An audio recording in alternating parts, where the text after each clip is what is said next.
Hi, everyone, and welcome to episode 152 of the Tick Bootcamp podcast. The title of today's interview is Early Success, an interview with Rachel Barnes. My name is Richard Johannesson. And I'm Matt Sabatello. So, Matt, I really enjoyed this episode of our podcast because we captured someone who's at the early stages of her Lyme disease healing journey, and she's doing really well. So she's finished phase one and she's finished the antibiotic stage of her journey. And now she's moving to the healing stage of her journey, where she's now going to try to rebuild her immune system so she can defeat her Lyme disease.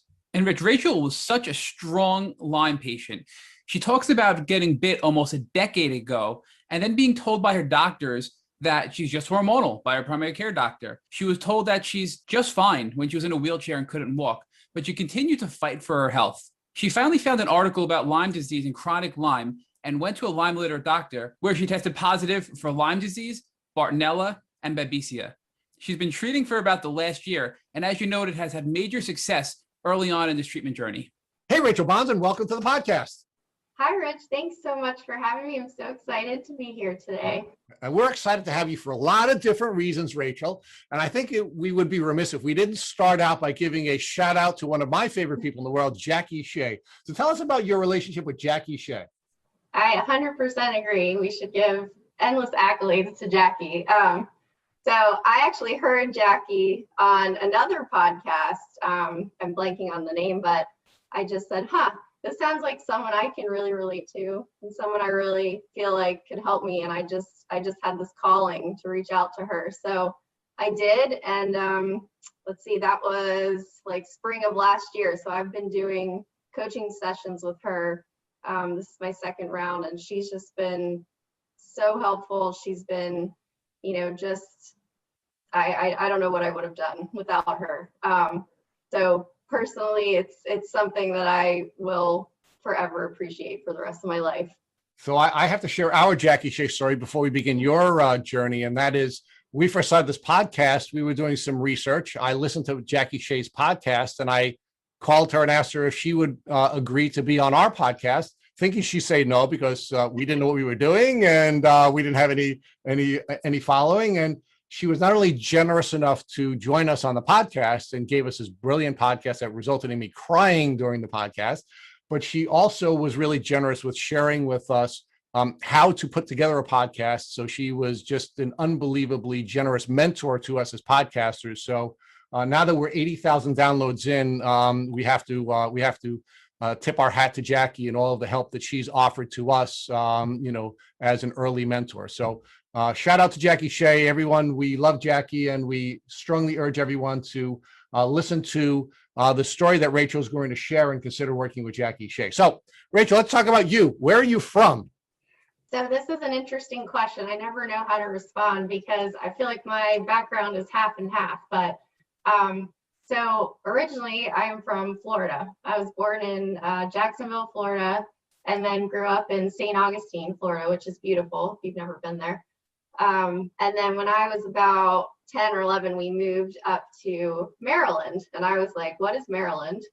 And what is this cold white stuff falling from the sky? And so moved there and finished kind of the second half of my childhood in this area. So talk to us about your health during your childhood. Were you a healthy kid? Were you a sickly kid? What was your health like during your childhood? So truly, I just had an amazing childhood, wonderful family, wonderful parents. I think I was a pretty healthy, happy kid, always outside playing, also inside playing Barbies and things like that. But, I would not call myself a sickly kid. I will say I was a premature baby. So I often wonder, and funny you should talk about Jackie, but we were talking about this, as that could have potentially been a very early trauma for me.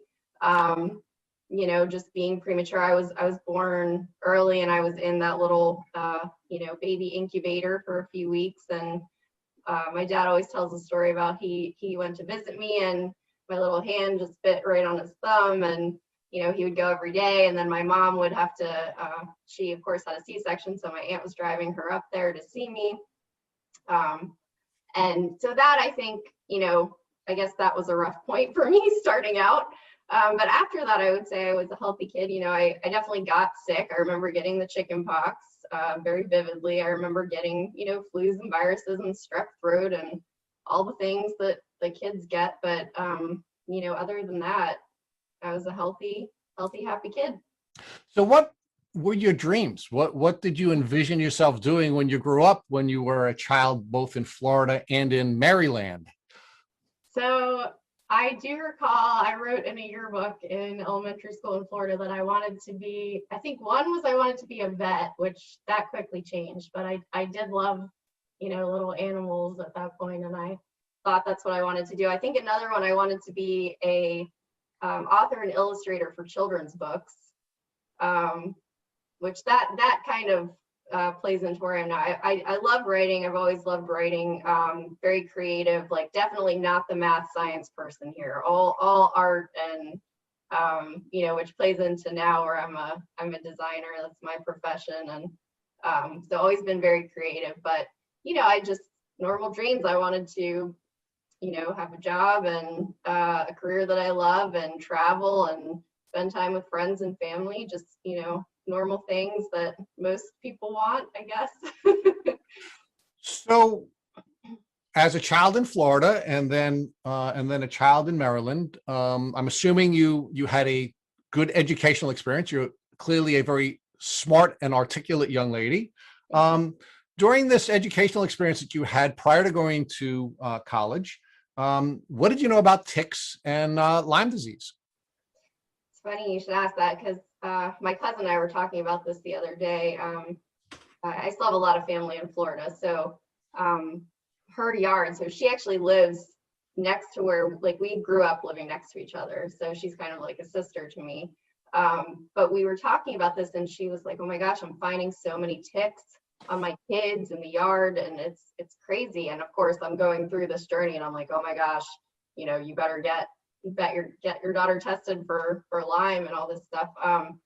But I was talking to my parents too, like, it's so funny. I never remember finding a tick on myself ever, not once, in Florida or in Maryland. And it wasn't a thing. We were never taught to check for ticks. Not really. I mean, it was like, I knew what a tick was, but I never really thought more than that. It was funny, in Florida, there were plenty of other things, like snakes and poisonous snakes, so we were taught to look for things like that. And but yeah, I mean, all the years growing up, I didn't know much about it. I had heard of Lyme disease. I guess I never knew how serious it was, or and I did not know how tiny ticks could be.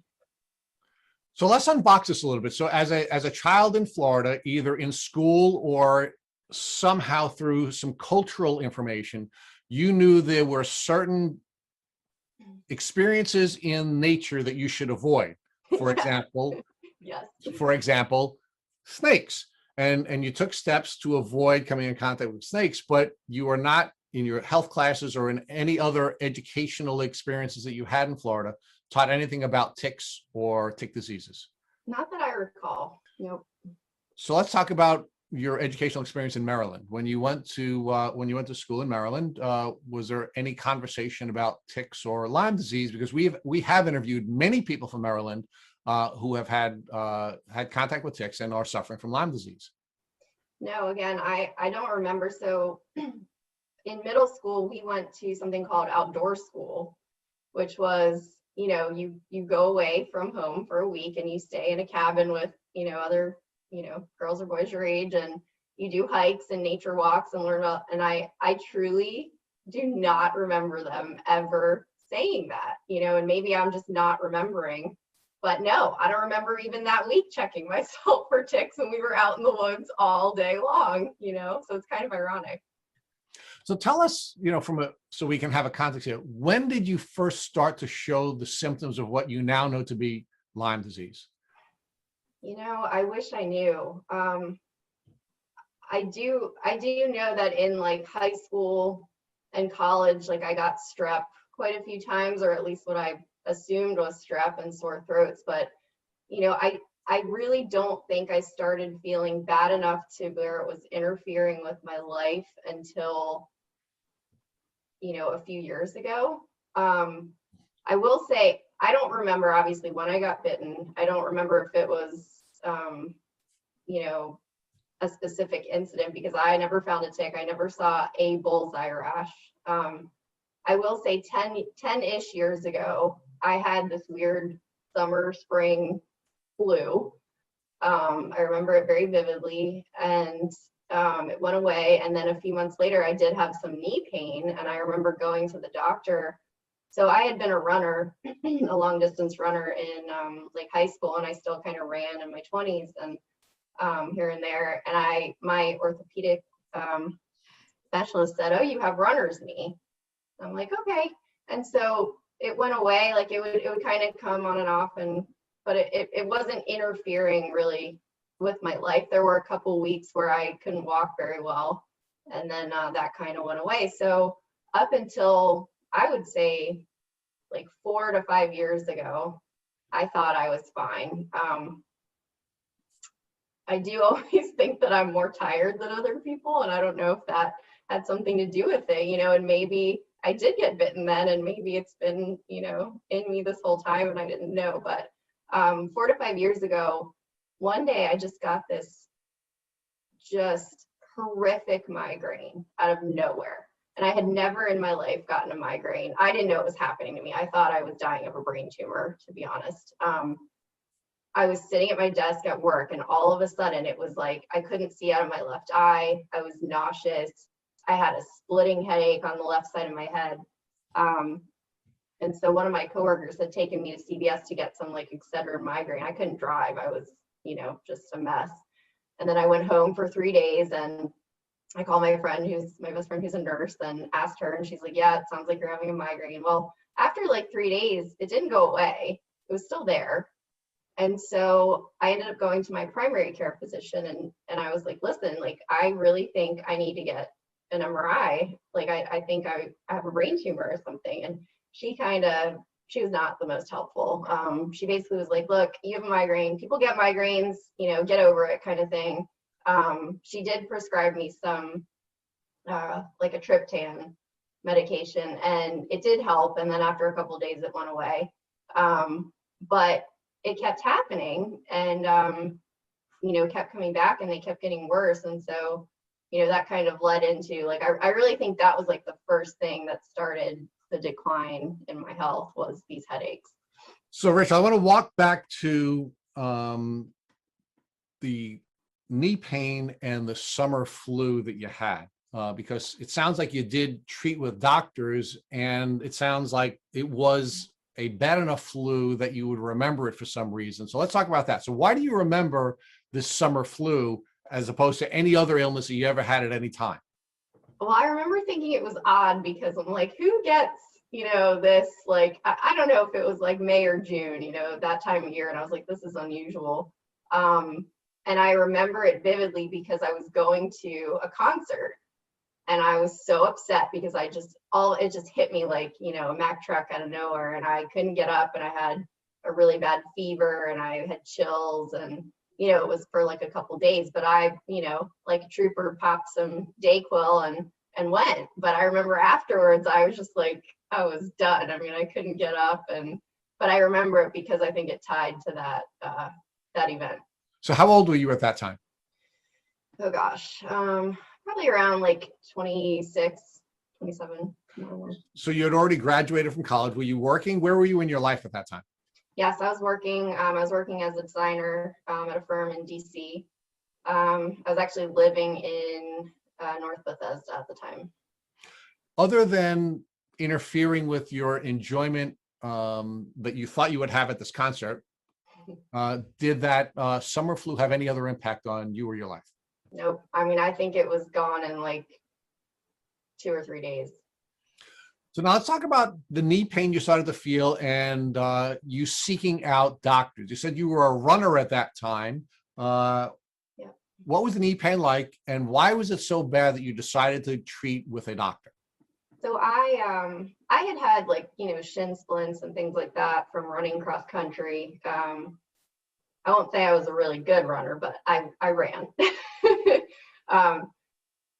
But I'm thinking that week. So I remember I had gone to the gym and I did, a combo of kind of like walking and running uphill on the treadmill. And like the next day, I legitimately couldn't walk. Like one of my knees just, I couldn't walk on it. And so, I remember one of my friends, I think, drove me there, and I just made an appointment with this. Oh, I will say, I knew this orthopedist. He was very close to my apartment. I knew him because I had broken my wrist snowboarding a few years ago, and he had fixed me. And amazing doctor. And so I was like, okay, I'll go see him.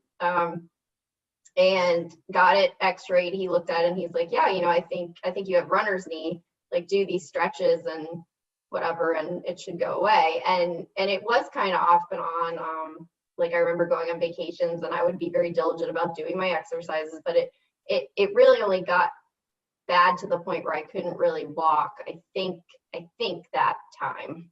Now, did that doctor ever suggest to you that you should treat with another doctor and perhaps be evaluated for something other than runner's knee? No. How did your symptoms progress from that point until the time where you started to have your migraines? Did you have any other symptomology that was impacting your health in any way? I mean, not that I can really recall. Again, I think I was busy. I mean, I was a very busy person. I was, always out with friends, working hard, working late at the firm. I would do exercise classes. I remember doing a lot of yoga, occasional running, just an active, normal person. I will say I just always have felt tired. Like I remember just always being like, man, like whatever time of day it is, I just feel like I can chill out and watch a movie and sleep. So I don't know if that was part of it. Definitely some emotional, some anxiety, some ups and downs with moods. And so I don't know if I can attribute that to Lyme or not. It's again, things that could or could not be Lyme. So let's talk about your fatigue. What was the fatigue like, and why did you believe that the fatigue was something that was just normal for a busy gal? I think just because I was so active and I really would push myself. I mean, there were nights that, we would work late, and then, or whatever, normal things, go out and have a few drinks and hang out with friends. And okay, maybe I just had a couple too many glasses of wine. I'm just tired, but I think, people too would just say that, like, oh, it's normal, you work so hard, like you're tired. All right, so now let's get to the point where you're now about 4 or 5 years ago. You're living this very busy life. So let's talk about your work life. Let's talk about your personal life. And is there anything going on in your life that you think could have caused you to suppress your immune system, or could have caused a suppression of your immune system to now let this Lyme disease take off? So I can't really pinpoint anything specific. I think there were some relationship things. I had, gone through a breakup around that time, which was difficult for me. So I guess that could have attributed. Working hard, I switched jobs about 7 years ago, and so that was maybe around the time where I was still new at that job, and it was stressful. Work is always stressful, it's just something you can't really get away from. So of course, there were fluctuations in that. But other than that, I really can't, it wasn't like there was a death in the family or a car accident or anything like that. I would say it was more emotional things and ups and downs. But your emotions, of course, are a very important part of immune health, and stress is a very important part of immune health. And we've had many guests on this podcast, Rachel, who have gone through a life change like a breakup that has ultimately been an immune suppressing event or an immune disrupting event that now results in this opportunistic disease taking off. So I wouldn't be so I wouldn't be so generous with myself about saying, hey, I didn't have someone die in my family, but we mourn differently, and stress presents differently in each of us. And that's one of the reasons why we ask our folks when we're going through these stories to focus on what was going on in their lives around the time when these events are taking off. And in many cases, we will attribute something to being an emotional illness or an emotional response, when in fact it's now a physiological response that's triggered by an immune disrupting event. Right. So, and it's, well, I'm sorry to interrupt you, but it's funny you say that, because I mean, of course, I think most people who get chronically ill like this, you know, like I retraced my life and the steps and everything so many times in my head, thinking, you know, did something happen? Where could I have gotten bitten? Like, when was this moment that my life changed forever? And, you know, in those past years around when that started, you know, yeah, I clearly live in an endemic area. It could have been, you know, walking outside. But I also had gone camping in Pennsylvania. I went to Maine to, you know, with some friends, and, you know, was in the woods, was kayaking, you know, those things.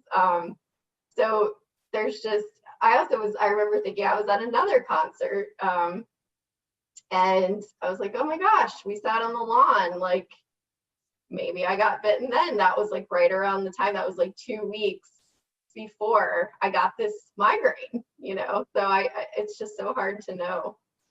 it is hard to know, and it could be that there were a combination of things that were happening, and you could have been reinfected. You could have been affected during your childhood. You could have been affected during your young adult life, and you're still a young adult, but at a younger stage in your adult life, and then you could have been reinfected, and you know, a combination of events, including, you know, immune disrupting events, could have put you in a position where your immune system was just not in a position where it could manage it. And, you know, because you've been to so many different tick endemic communities, we have to invite you out to Long Island. We call Long Island the Lyme Belt. So you might as well visit it all, right, Rachel? Well, it's funny you say. So my mom grew up in East Meadow. And so, yes, as a kid, we visited Long Island, and my grandparents lived in Connecticut. So every year we were in, I mean, it's seems to me you were bound to come in contact with ticks when you were in all of these different elements of the Lyme Belt. And unfortunately, during your childhood and during your health educational experience, you didn't receive the training you needed or the information you needed to remain healthy. And I think it's just ironic. Again, I'll just make this observation before I let Matt begin his questions. I think it's ironic that you were trained on how to avoid snakes, which I think we're very unlikely to come in contact with, but you were certainly not trained to protect yourself from ticks, which you are very, very likely to come in contact with, certainly when you're spending a lot of time in the Lyme Belt and coming to Long Island and to Connecticut. So, so talk to us a little bit about how your symptoms began to develop now 4 or 5 years ago, and what impact this is now having on your life, meaning how is it interfering with your social life and how is it interfering with your professional life? So from the headache starting, it just really continued to get worse. You know, it was to the point where I was basically having migraines or that feeling more days than I wasn't. You know, I remember my mom and I went on a trip. We like to take a mom-daughter trip, you know, once a year, although that hasn't been happening lately. And we were on vacation, and I just remember, like, we were going to go to dinner, and I could barely function, you know. I was like, and I was popping these migraine pills like candy, and they just kind of stopped working. And so, you know, that was really how it started, but it was scary migraines. You know, I was like, they call them complex migraines, or, you know, hemiplegic migraines. I think I'm saying that correctly, but it was like, you know, can't see out of your eye. I was getting numbness and tingling on one side, like stroke symptoms, basically. You know, it was really kind of terrifying. And so I went to another primary care, and again, she kind of told, like, she rolled her eyes at me, and I said, listen, I'm not asking anymore. I want a scan of my head. And if you're not going to give it to me, I'll go to some other doctor until they will, you know. So it was around that time that I kind of had this, you know, I consider it to be my first really like Lyme-y episode, where I was getting numbness and tingling like on my legs and arms, like peripheral. And then that headachy, migrainey feeling. The pills were not helping. I was nauseous. I was dizzy. I was exhausted. I was like, something is wrong. And I was waiting at that point to get in to see a neurologist. I did finally get my MRI of my, you know, brain and neck, and it was totally normal. And, you know, the doctor left me this message saying, like, okay, it's normal, like I told you it was going to be, kind of thing, like, very almost condescending. And I was like, all right, well, I'm still going to see a neurologist. So, and it was around that time that, those symptoms just started to get worse on and off. Like I remember walking in, I was in Walmart of all places, and I'm holding onto the shopping cart, and I was like, oh my gosh, like something is wrong. Like it was mainly the left side of my body at that point, but it was like just the whole left side was numb and just felt, weird, like wrong. Something was wrong. And then, so it was like this numbness, this tingling, this paresthesia, and then it would be off and on. And so I did go to a neurologist, and we talked, and he was very thorough. He did so many tests, everything was coming back normal. He was testing me, of course, for all the autoimmune, MS, for lupus, for, whatever else I can't think of right now. And then he did, I was also having some really severe back pain, like lower back pain. So he basically did MRIs of like my whole body, and everything was normal. I mean, there was some like, a little bit of like disc stuff, which is just, from getting older, wear and tear, like being active, skiing, snowboarding, whatever, and then it was so ironic. He's like, okay, I think you're good to go. You're a normal, healthy girl. Go live your life. And they had also done this muscle testing with me, and nerve testing, where they stick these little, I forget what it's called, but they stick these little things in your muscles in your legs and test they also did a sleep study, like an EEG, an EMG. I mean, so many tests. It was just crazy. Everything was normal. So then I'm leaving his office, and that week I remember he's telling me that, and my right knee started hurting. And I'm like, okay. And so I remember being in his office, and he's telling me I'm healthy and I can move on, and he'll see me in like, 6 months for a follow-up. He had also switched my migraine medicine. And the next week, I couldn't walk. Like that knee just got worse. And I was like, okay. So at this point I was very active doing reformer Pilates like 2-3 times a week. And that was really my main form of exercise, or like going for long walks or whatever. But I was obsessed with this class, and I just loved it. And I was like, okay, well, maybe I, tweaked something, whatever.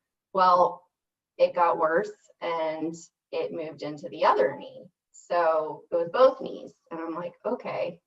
So I went back to my orthopedist, and this was after about a month of just like resting and trying to stay off it, and it wasn't getting better, it was getting worse. I also noticed my legs were sort of this weird, like blotchy looking, just like reddish, color. Like it was just, clearly it was inflammation. I didn't know it at the time, but that's what was happening. And I was like, okay, like they just looked kind of like puffy and not right. I don't think anyone else would have noticed. But during this time, I'm trying to work, like I'm, as a project manager and a designer, like I'm trying to go to job sites, I'm trying to go to meetings, I'm having trouble just walking normally. And so I went to the orthopedist, and he again did x-rays and examined me, and he's like, okay, I think this is from your class. I think you've got some patellar tendonitis.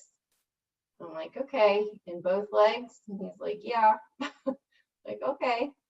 So then I started physical therapy, and he also had given me some like an anti-inflammatory,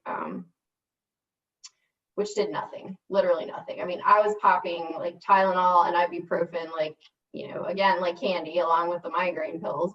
And it wasn't even helping. Like it didn't even do anything. And so I was doing physical therapy, and it was just, I have to say this was one of the worst experiences of my life, because, and I love this physical therapist. He was amazing. He helped me with my wrist. And this whole time, I'm like, I think they just thought I was a huge baby, because I'm trying to do these exercises and I'm just sitting on the table sobbing, like it's just killing me. And I would sit in my car, like it hurt to drive. So sorry, I get emotional just talking about it, but it was, I mean, it was so awful. Like, I looked fine on the outside, but I literally thought I was dying. And I'm like, what is wrong? Like, it kept spreading and getting worse. Eventually it was in my feet and ankles. And so in the fall, I mean, this was after months of forcing myself to go, and it was just getting worse. I went back to see the doctor, and he's like, all right, I think we just need to take a break. Why don't you just rest? So all I was doing was rest, ice, rest, ice, rest, ice. Like, I could barely do anything socially. I was like, I remember being in the grocery store trying to push the shopping cart, and like, I couldn't carry my groceries. And it just got to the point where I was like, I would go to work, and then I would basically sit at my desk all day and try not to get up as much as possible. Like, I wouldn't drink anything so that I wouldn't have to walk to the bathroom down the hall. It just kept getting worse and worse and worse. So my whole body like just started to hurt, and I could tell by around like Thanksgiving. So basically, like, from May to like the end of the year, it just got to the point where I was like completely like debilitated. I was forcing myself to go out, but it was so painful to do anything. So that just kind of was the worst of it. And then I remember for Christmas that year, my brother was going to Florida, so we still have a lot of family in Florida, and I try to go every year to see everyone. And I remember calling him and just crying my eyes out. I'm like, Greg, I can't go. Like, there's no way. I can't walk in the airport. I can't walk that far. And so he's like, all right. So he booked my flight. He picked me up. He got me a wheelchair and wheeled me through the airport. And that was the only way I was able to go, And I was so embarrassed because I'm like, I don't know what's wrong with me. I was walking with crutches, like, and even that hurt because I'm like, my arms hurt. Like, it was like, how do you walk with crutches when both of your legs are killing you, So I was doing that. And I remember in Florida, it was just, I was sitting on the couch with him, and I was just crying, and I was like, I don't know what's wrong with me, but I think like I might be dying. Like, something's really wrong, And he just hugged me, and he's like, we're gonna figure it out. It's gonna be okay. Like, my brother was just, he was a lifesaver that trip. And so at that point, I had emailed my physical therapist guy who has a doctorate in physical therapy. And he said, I think you should go see a rheumatologist. Like, let's do that. And maybe, and mind you, this is coming from him, not my doctor. This is coming from my PT guy. And so I did. I made an appointment. I couldn't get in until I think the end of January. So all during this time, I also went to see a functional medicine practitioner who one of my friends knew. I started seeing her in the fall. And so she had tweaked my diet, put me on some supplements, and she's like, yeah, something is clearly going on with you. I'm not sure what it is. But let me backtrack for a second. When I went back to see my neurologist, I had asked him to run a Lyme test as well as a rheumatoid arthritis test, which he did. He didn't complain. And I think it was the Western blot. Both came back normal and negative. Let me stop you there for a second, Rachel. Why did you ask for a Lyme test at that point? And why didn't you ask for a Lyme test at any time before that? So, of course, me, trying desperately to find out what was wrong with me, I was Googling like nonstop. I mean, I was up, it was probably most of my day was spent online, researching things. And I was up at like 3 a.m. one night because, of course, I couldn't sleep and trying to find out what was wrong. And I remember, I kept Googling like tendonitis and knee pain and all these other things. And like things about Lyme kept coming up. Like joint pain. And I was like, okay. And so it was kind of in the back of my head. Well, I told my functional medicine practitioner this, and she was the first person who ever said to me, there's another test that is more accurate. And if things don't improve, we might want to go down that road. But now, Rachel, you've gone to several doctors, and none of the doctors that you're treating with at this time have ever even talked to you about Lyme. But when you put your symptoms into Google, Lyme keeps coming up. So talk to us about why you think perhaps Google was properly diagnosing you and the doctors you were treating weren't diagnosing you. And properly. And one of the things I have to ask as part of this question is, do you think your gender played any role in in the failure to properly diagnose you? Because you keep saying that people are essentially implying that you're a baby, or you don't have a high pain threshold, or so. Unwrap all that for us. I don't know, like, I guess a guy with these symptoms, I think they probably would take them more seriously because, I'm like, that's why I literally in the back of my head, I'm like, am I crazy? Or do these people just think I'm being dramatic? Am I being dramatic? No, I know that something is wrong with me. I know when my body doesn't feel normal. But do I think there was some of that? Maybe. I don't know if it was gender as much as they just thought I was a huge wimp. But that's, I guess, speculation. I don't know if I'll ever really know. I think maybe a little bit. I do think I got that some from my primary care. Like, she was like, okay, you're hormonal, you get migraines, just kind of deal with it, like everyone else. But Rachel, when you scrape out the emotional piece of this, right, and you just have an algorithm reviewing the information you're putting in, the diagnosis keeps coming back Lyme way before you were finally diagnosed. But Yeah. when we bring in the emotion and we bring in the human component of doctors interfacing with you, no one even mentioned it to you. You had to No. demand the test. No one mentioned it. My neurologist was not, opposed to me getting the test. Like, he didn't say anything at that point, but I think his attitude was kind of like, okay, I figured it was going to come back negative. So yeah, and I think what it is this is what happens, with Lyme, which, we've all learned, is that there's so many pieces to this puzzle and none of the doctors put them together. There's so many symptoms that could be something else, or look like something else, or present like something else. And it's like, I mean, what, it's like you have a problem with every part of your body. I mean, what's wrong with you? Oh, you're just being dramatic, or it's, maybe it's in your head. I do think, I remember the neurologist saying sometimes you have symptoms that don't have an explanation.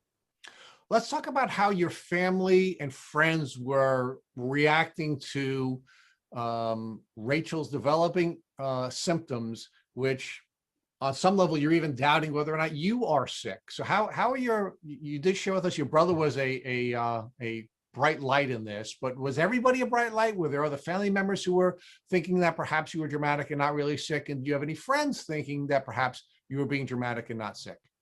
So I think my family, so most of them are not here. And so I did a pretty good job of I kind of kept it quiet-ish because I was trying to really figure out what was going on. And it wasn't really until the holidays came around where I was going to see them that it really, came out. Like, obviously I was telling my mom and my dad and my brother, but I didn't really announce to my whole extended family that, I remember my aunt called me and she's like, oh my gosh, I didn't realize you were having so much trouble.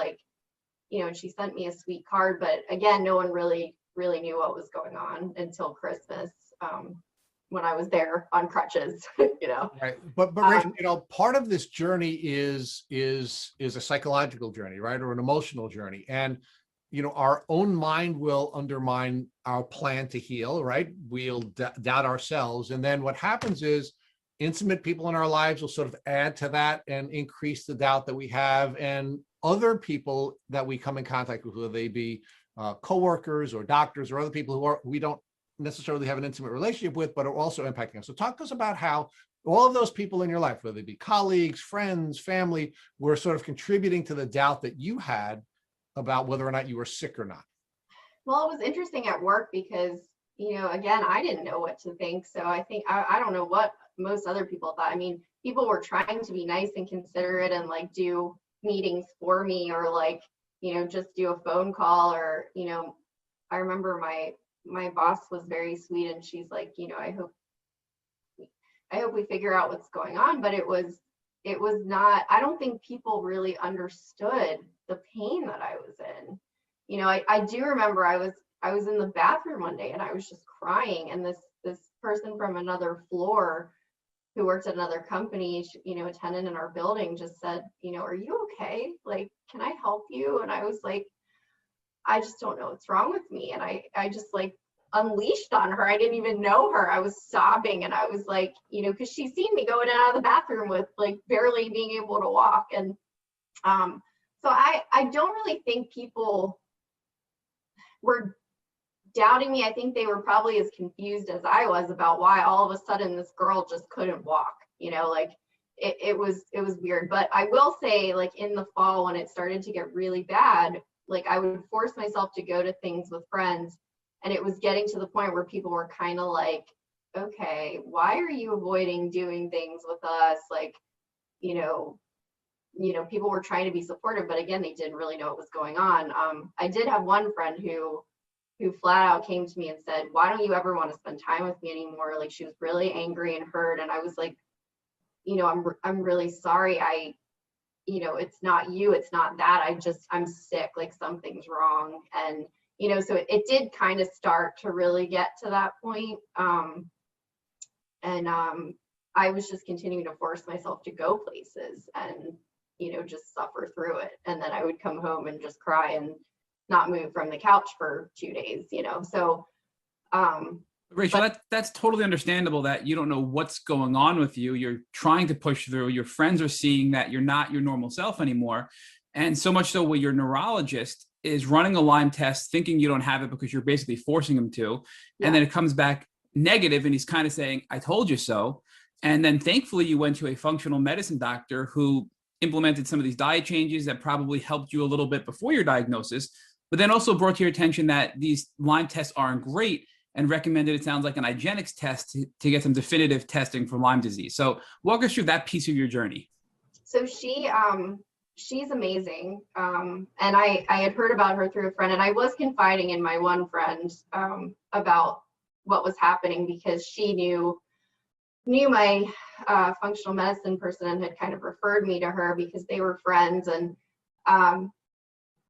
so Heather, this was the practitioner, she did, you had to have a really open mind. She did Reiki, she did body talk, she did acupuncture, which I'm terrified of needles and I cried the whole time, but she did that. And so she did a lot of blood work. We didn't really revisit the Lyme at that point, but it was kind of on the back burner. Like, she was like, I've never seen it present this way in someone. I'm not, she was like, I'm not sure that that's what you have, but she did mention that there was another test. I don't think I knew the name. And then in between kind of seeing her and adjusting my diet, and reading things online. And so around Christmas, when I was in Florida, I remember like my feet and my ankles, like, were swollen and like so red, like it hurt to wear pants. I think that was nerve pain too. It hurt to put shoes on. Like, I didn't want anything touching my skin. And that Rachel, was really bad. I'm sorry to interrupt, Rachel, but this is a really important topic that we don't hear enough about. And we've heard from people offline that your skin becomes so sensitive that you literally cannot wear pants. You literally cannot either yourself or have somebody else touch your skin lightly, gently, or even brush up against your skin. Is that what you were feeling? Yes. Yep. And still to an extent, like, it's embarrassing to say, but just recently has it gotten to the point where I'm like even wearing pajama pants and without thinking about it. Like, it was to the point where I couldn't even touch my own legs. So talk to us more now about your functional doctor. Is that the doctor who ultimately diagnosed you with Lyme disease, or did you have to pivot to several other doctors before getting your diagnosis? Several others. She did not. She was the first to kind of go down that road and suggest that I, that we maybe look into that if the things that she was implementing weren't helping. And did they help with all the Reiki, the body talk, the acupuncture, a lot of these holistic approaches? Because they may have helped the Lyme disease a little bit, potentially. I think a little bit. The diet, I think, made me feel a little better. But, and the acupuncture was interesting. Like, she would do it and the swelling and redness would kind of go away in my legs, but it would come back within like a day or two. So, I do think it helped. And I think that it really opened my eyes to some of the more natural and homeopathic options that are out there, but it was not ultimately what led me to my diagnosis. Now, talk to us about that period between your functional doctor and your diagnosis. Did your symptoms develop any further? Were there any new symptoms? And what occurred during that time period before you finally found your final doctor and got your diagnosis? Yeah, so I made the appointment with the rheumatologist, couldn't get in, so I was waiting for that. I was starting to get a lot of swelling. So like it was very scary. Like it was like 2 or 3 toes at a time would be extremely swollen and painful. And it would kind of like alternate with which foot, like my ankles too, very swollen and painful. Just pain everywhere. Like I remember having, the knees, of course, were always the worst, like that area, but I don't know that it was so much, it was joint pain, but it was more like it was in my tendons, like it was like tendon and muscle and nerve pain, like just to the point where my legs were just literally I could barely move, and so what I was doing during that time was just frantically still Googling, and I came across this article that this girl had written, and it was called, it said, "Chronic Lyme nearly ruined my life. I was 30 and in a wheelchair," or something along those lines. And I'm like, oh my God, this is me. And so I read it, and I was beside myself. I was sobbing. I was like, this is literally me. I mean, it was the same thing. Doctor after doctor kept telling her she had tendonitis.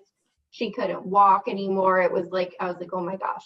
And so I honestly give a huge credit to me healing to Stephanie. It was Stephanie, hopefully I'm saying her name right, Eckelkamp. She's a writer. She writes for Mind Body Green. She's been amazing in my journey. I mean, I didn't reach out to her until later on after I figured out what was wrong, but I mean, I ultimately owe her my life in figuring out what was wrong with me, because that article online is what made me say, you know what, screw it. I am going to make an appointment with a Lyme doctor. I don't care what anyone else says. I'm getting tested. And I went. Rachel, what always makes me so what really makes me so proud about our guests during these interviews is that you were so sick and you saw so many specialists, yet you continued to research. You came up with Lyme. You were dismissed and kind of laughed at by your neurologist. Then your functional doctor really kind of put it on the back burner. You then found this article. You knew this is what you had, and then you went to a Lyme-related doctor to demand the testing to get the proper diagnosis that you knew you had after being so sick. So walk us through what that was like when you went to this Lyme-related doctor and what testing they did and how it was different than all the testing you've had done before. So I went, and, it was the first doctor who really, I mean, I was probably in there for 3 to 4 hours. She listened to me, just every symptom, every story, every test. It was a refreshing experience to just have someone spend that much time with you and really listen. And I said, well, what do you think, is this Lyme? And she said, she said she had never seen it present exactly like this. And she said, it could be. So she, of course, ran, all the blood panels. I think I had 12 or 14 tubes of blood taken that day. I was not a very happy person because I do not enjoy needles. But she did the IGeneX test. She ran, labs for every. And the other very interesting thing is this whole time there was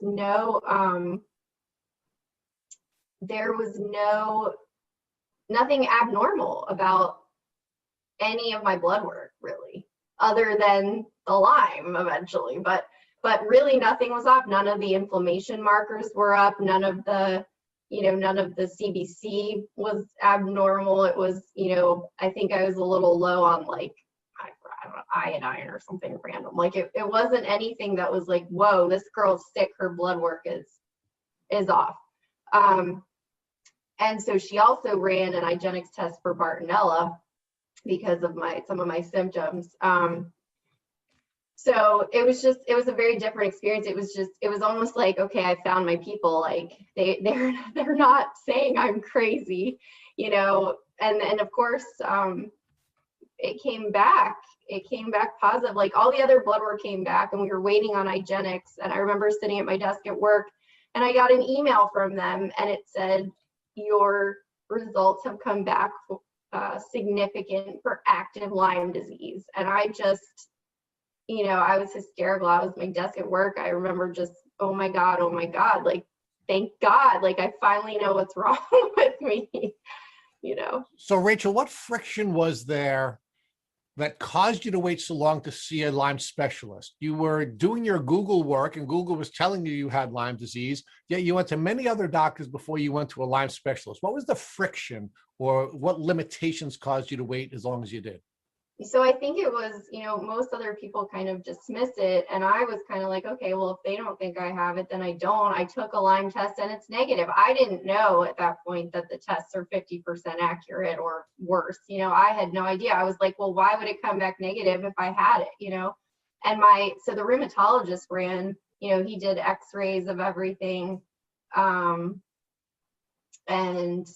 you know, it was all normal. Like, and I told him, I said, well, I'm waiting on the IGeneX test. And he was the worst. He laughed me off and he said, you don't have Lyme disease. I've seen Lyme disease. And I said, okay, well, I still want to wait and see, you know, maybe I do.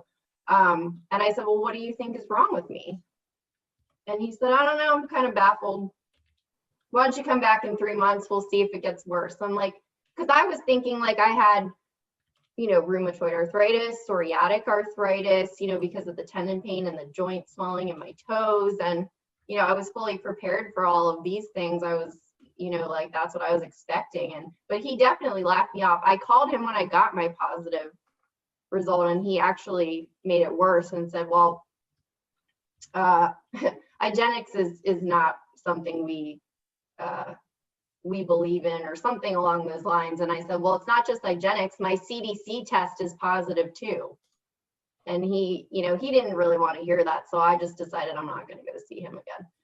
And same thing with the neurologist. I was excited. I called him and made an appointment for a Zoom, and I showed him my results, and he was like, it basically was like a switch to a different person. Like the doctor I had known and who was caring and understanding and who I had trusted all this time was like a different doctor. He basically shut down and said that he didn't really believe in Lyme. And Rachel, that's not uncommon, unfortunately. There are many doctors who don't believe in Lyme because that's what they were taught. And in your case, it sounds like you were eventually diagnosed with Lyme disease, Bartonella, and Babesia, but understanding that even the best labs in the world are still not perfect, it sounds like you had to use IGeneX for your Lyme diagnosis, Galaxy Labs for your Bartonella diagnosis, and LabCorp for your Babesia diagnosis. Is that correct? Yeah, so the Babesia came back negative, but I'm still not convinced that I don't have it, and I may explore that further. My Lyme doctor now, who's actually my third Lyme doctor, and he's wonderful. He doesn't think I clinically have the symptoms, but we're not ruling it out. But yes, I did get tested with LabCorp. It came back negative, and he said, well, for what it's worth, it's negative, but that's not a very accurate test. But yes, Galaxy for Bartonella, which for the first 6 months of treatment, I didn't know that I had Bartonella because even the IGeneX came back negative. It was so elusive. So that was a huge, I think, hurdle in my healing journey so far because I was not being treated for the Bart. So let's talk about what this Lyme later doctor did to treat you once you had a positive Lyme test from IGeneX. So she put me on, so this Lyme doctor group, they are, I won't say Horowitz totally, but they're a combination, I would say, of natural and like herbal and antibiotics. So, and they're, you know, my doctor now, he's wonderful and he's extremely open to kind of everything, but they also have a hyperbaric oxygen chamber there and things like that. But she did start me on conventional antibiotics. I popped some doxycycline thinking, oh, cool, I'll be better in a month or two, having no idea what was what was in store for me. I immediately threw that up within like 20 minutes. It was horrible. And I felt sick for like the next 6 hours. So I think I was allergic to Doxy. But she then put me on minocycline for a few months, and then biocidin and some supplements. So that was like the first thing. And then we kind of tweaked it. She added in azithromycin, which was brutal for the stomach. So I was pulsing antibiotics, 3 weeks on, 1 week off, 3 weeks on, 1 week off. And then also like doing some herbal supplements. She added, not sure how to say this, it's Baluch. It's like this earthworm thing that's supposed to help with circulation, because I kept telling her, I'm like, my legs are so red, and like, you know, I can't stand for more than a couple of minutes. So, but anyway, so I did antibiotics and this sort of regimen. I also at one point switched to clarithromycin as opposed to azithromycin, just because my poor stomach couldn't handle it anymore. And so, you know, I did notice some improvement, but, you know, after like 10 months of antibiotics, I just recently, like 2 months ago, made the decision that I don't want to do them anymore. I don't think it's, you know, I'm kind of now moving towards the herbals and some other natural things to treat. And within that time, I also found out I have Candida, which I'm sure is from the antibiotics.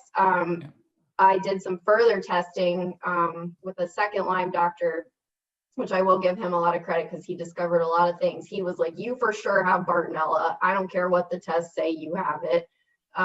Even though Galaxy did eventually come back with that. The Candida, I also did the mycotoxin and oat test, organic acid test. So the mycotoxins were pretty off the charts in some areas. So there was mold, mycotoxins. This doctor also said he thinks I have mast cell activation due to the Lyme. Oh, I forgot that nice symptom. So for like a year or two, I was getting rashes all over my body that no one could quite figure out. And it did turn out I had a gold allergy. So that was part of it, which may have been triggered by the Lyme because I never had that before. But those eventually started to go away when I was treating. They kind of came back off and on. So I don't know if it was a combo of mast cell, some other things. So that was another layer. And Rachel, all those things you just described, we hear often that people get as a result of Lyme disease. They sort of go hand in hand in many cases. So you decided to treat for 10 months with antibiotics and in parallel using herbs and supplements and things like biocidin to kill off the biofilm. And then you decided to go off of the antibiotics and go strictly on a holistic herbal route. So talk to us about how your health was at that 10-month mark when you went from antibiotics to solely herbals. So I definitely was, you know, it's better than it was like when I first started, but like throughout the first 10 months, like the herxing was just, I mean, there were days where I was like, I'm going to die. I'm never going to make it out of this. I mean, I can't even explain the awful. I don't know if you guys got herxing, but horrific. So my kind of where I was in December and you know, I think now I'm doing a little bit better. It's continuing to progress, but in December I was still, you know, there were some days where I was seeing a little bit of glimpses of better and, you know, but I'm still basically like, I don't leave my house very often. You know, it's very difficult for me to do anything. So I've been extremely fortunate to keep my job and work from home this entire time. I'm so grateful to my team for being supportive and letting me do that. But my symptoms in December, I just, you know, I talked to my doctor and I was like, he's like, I don't know, I just think it's too much for you. Like, you're too toxic. We just need to, let's take a break from the antibiotics.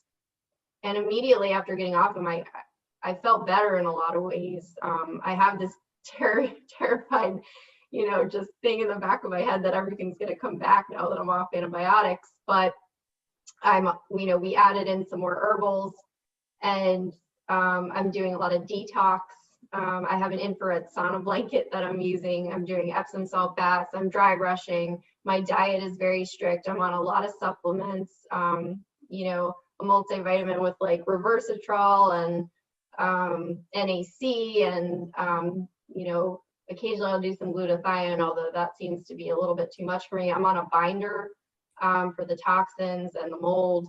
I've currently added nystatin for the candida, and actually found out that it also kills persister cells of all the things. So doing that, and I, you know, I think at this point, the next steps are just going to be to kind of layer in more herbs and just, you know, go that route, because I don't know, I've been watching a lot of like Dr. Rawls and reading things like that, and I'm just feeling called to that being the next steps in my journey, because I don't want to put any more poison in my body, you know.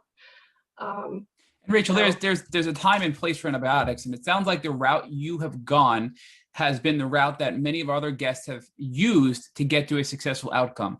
You used antibiotics and herbals and supplements for a period of time. Then you stopped, and you mentioned you had this fear of sort of getting sick again or worse again once you went off the antibiotics, but you continued on with your herbals and your supplements and your detox protocol that you just described. And you're clearly still doing well, because you just did a great job explaining everything on this podcast, and you're very did a great job at explaining everything you've done. So with that being said, how would you assess your health today? What would you say your health is at today compared to when you were really at your lowest? You know, it's like I said, I still do not consider myself having any sort of a normal life. There's glimpses of it and there's hope. But I'm doing so much better than I was a year ago. So I'm so grateful for that. And I hope it'll just continue to get better. But we're not there yet.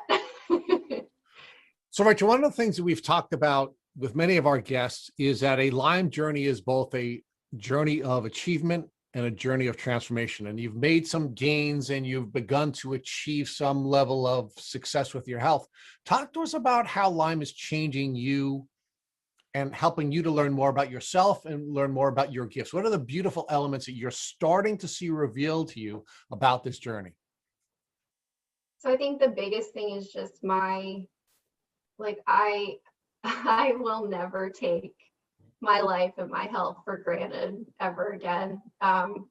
You know, I guess you don't appreciate what you have until you don't have it. I mean, you know, being bedridden and housebound for almost 2 years is just something that I never thought I would go through. And, you know, it's like the moments that I'm feeling better, like I realize that if I can just get it back, how much more I will appreciate life and how beautiful every moment is. You know, my friendships mean so much to me. And just, you know, it makes me want to just reach out to everyone in my life and let them know how much I love them and how special they are to me, and just not take anything for granted.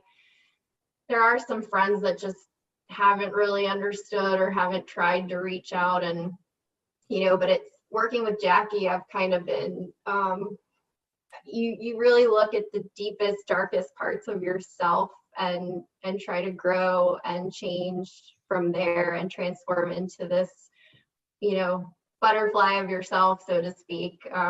It's been, you know, it's been a really challenging process to kind of heal and work on healing and take every day just like one step at a time. Jackie says I have a huge problem with future tripping. But what I see for my future is I just want to help people now. Like, I want to take my journey and do something to help people. And I think this is the first step with you guys today. So talk to us about how social media has helped you to first find a health coach, somebody who has had a Lyme disease journey, and what role that's played, and how social media has helped you to recognize that you're not alone and that your experience is one that many other people are going through, and how that's been helpful to you. So I think, you know, your podcast and many others, and again, just on Instagram, I'm not huge into, like, I'm not all over Facebook or anything, but listening to people's stories and what they're going through, and like, on days that are really bad, like I'll go back and read Jackie's blogs about her darkest days, and it's like, okay, she was there, she got out of this. It helps you when you're in those dark moments. But yeah, social media on Instagram, I would say I've followed a few groups and a few people, and it really helps you to just know, like you said, that you're not alone. There are other people going through who understand this, because, unless you go through Lyme, I don't think you can truly understand it. I'm sure a lot of chronic illnesses are like this, but it's just been something that it's hard to even explain, so the handful of people that I really follow on social media, and the friends, I have another friend who I know through work who's going through it too, and we just text a few times a week, and just having that there, and the people in your life who listen to you, and just listen to you cry, or listen to you when you're having a bad day, or rejoice in your moments where you put pants on today. It's just I feel so loved by so many people in my life, and I feel, it sounds crazy to say this, but I feel the love from these people I'm seeing on social media that are just people like me going through this. So let's talk a little bit about health coaching. I can tell you that before we started this podcast, I never heard of a health coach. As East Coasters, this is not something that we typically see. And I will also have to confess that when I first started hearing about health coaches, I kind of raised my brow, like, why would we want a health coach, and what would they do for us? Talk to us about what the analysis was for you, and why you ultimately settled on the brilliant Jackie Shea. So, like I said, I heard her on another podcast. I think it was with Cindy Kennedy, if I'm remembering correctly her name. And I just said, man, like, I can really relate to this girl, like she is, I just felt like she's someone like me who has been through this and continues to go through this. And so then I went on her website, and I was reading things, and I was like, you know what, I just knew, it's like, I really have learned in this process, and even more so with Jackie, like, to trust my own intuition, because if I hadn't, I still wouldn't know what's wrong with me. If I hadn't, I wouldn't be talking to Jackie. If I hadn't, I wouldn't be talking to you guys today. So I just, it's like learning to trust yourself when so many others in the world doubt you. But Jackie, to find her, I didn't really look at any others, to be honest. I just knew she was the one I wanted to talk to. And it's a brutal process of really uncovering yourself, and the days when you're just really dark and you're having a pity party, and she's like, okay, I hear you, let's have that pity party, and then get over it, and let's move on and do something productive. Like, sometimes you need that, like, and sometimes you get it from people in your life, people who love you, that are saying things that you take initially as super hurtful, but then you're like, you know what, they're right, and they love me, and they're only saying this because they love me. Well, and that's part of what a coach does for you, right? I mean, one of the I think the most virtuous elements of having a health coach is you have to build a team of people around you who will help you through the physical and emotional elements of your journey, and having a coach to help you manage that team and build that team is important. But I think even more importantly, having a coach push you in ways that you're not going to push yourself, and in ways that your family either shouldn't or couldn't push you, is a really important element of having a coach. And having a health coach who has a Lyme disease, like Jackie Shea, can do it in a way that I think no one else could, at least for someone in the Lyme community. Yes, I agree.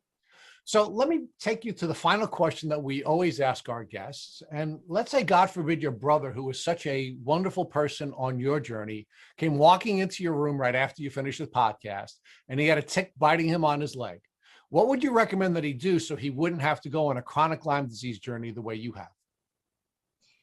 So what I didn't know, even, once I learned more about Lyme, is that you really should save the tick and try to get it tested. We've learned that, and actually through my journey, there have been some people in my life that have gotten bitten, and I, freaked out. But I think definitely get the tick tested. And I would say, if I've learned anything, it seems that if antibiotics ever have a place in time, it's immediately after you get bitten, but that still may not stop you from getting sick. So I would tell them to find a Lyme literate doctor and go immediately. Don't even bother going to your standard, primary care, because it's typically not going to get you anywhere. And then, I'm really a big fan of the herbs now. Like, I think there are a lot of things that you can start taking to boost your immune system and try to head it off before it becomes this chronic, awful thing that it takes years to get out of. Thank you for listening to the Tick Bootcamp interview with our guest, Rachel Barnes. To our listeners, we have a call to action. If you'd like to learn more about Rachel Barnes and her Lyme disease journey, please visit our Instagram page at Rachel Barnes 2219. Second, if you enjoyed this episode of the Tick Bootcamp podcast, please share it with your friends by using the social media buttons you see at the bottom of our post. Third, we here at Tick Bootcamp have created a Tick Bite Blueprint that has been inspired by the information that has been provided to us by past podcast guests. We urge you to visit our website at www.tickbootcamp.com to view the blueprint. Please note we would appreciate any input or improvements you would like to share with us. Fourth, don't forget to subscribe to this podcast on iTunes, Google Podcast, or Spotify to get our automatic episode updates of our Tick Bootcamp podcast. And finally, please take a minute to leave us an honest review and rating on iTunes or on our website. Thank you, as always, for listening.